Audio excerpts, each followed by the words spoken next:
I don't really need to prove who I am to anybody. I am fully Jewish, and I fully believe in Yeshua. So my mom went to go get her tubes tied. The doctor said to her, "You can get your tubes tied in 9 months after you have your second child." Here I am. My mom's not Jewish, my dad's Jewish. There were so many identity issues that I just was not understanding, celebrating all holidays. Am I Jewish? Am I not Jewish? Who am I? I really loved my grandfather. It was really important for him to be dedicated and to walk out his Judaism, and he would wrap tefillin and pray 3 times a day, and everything with the Passover Seder had to be perfect, everything. I remember even asking sometimes, "Why do you do this?" And he was like, "Well, because my father did it. Like, this is just what we do." That was it. It was that simple. When I was 6 years old, I got sick and ended up in the hospital. The doctors thought that I had spinal meningitis. They went to my parents and basically said, "We don't think she's gonna make it."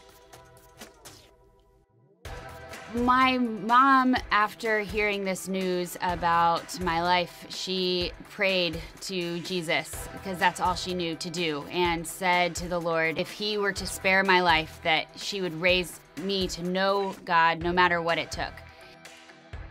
All of a sudden, within an hour, I completely turned around and I was fine. And the doctors were stunned. They had no idea what had happened, but my mom knew exactly what had happened. My dad didn't want to go to church. He was always trying to hold on to his Judaism. You know, we're Messianic Jews, we're not Christians. I was not allowed to go to the actual church on Sunday. I was only allowed to go to the youth group on Wednesday night because we didn't meet in the church. But I needed a story of my own. I wanted to know that my faith was, that I believed in Yeshua for me, not because my parents raised me in this. I, just didn't understand the importance of being Jewish. I just thought it was a part of me, and I celebrated the holidays. And all of a sudden, I started to wake up with these dreams and visions and started to get drawn to Israel. I knew that God cared about Israel. It's in the Bible everywhere, but I didn't really know that there was a place for me there.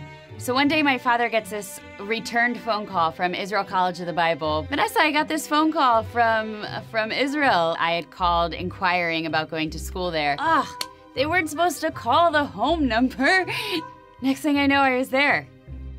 I didn't love living there at all. I actually really didn't enjoy Jerusalem at all. Everybody has this like, "Oh, you lived in Jerusalem. Oh my gosh, it's the holy city." Israel is hard. Jerusalem is heavy. It's intense. It's a lot to take in, and God really had to change my heart about it. He just kept drawing me and drawing me and drawing me. And I all the more just kept feeling so much more a part of it. Like this was a part of me, and I didn't understand it. I was like, what is going on? So I remember one day I was looking at a map of Israel, and I just started crying. I knew in that moment that the Lord was speaking to my heart that this was now my home. That was really, really hard for me because I didn't want it to be my home. I couldn't run away from it anymore.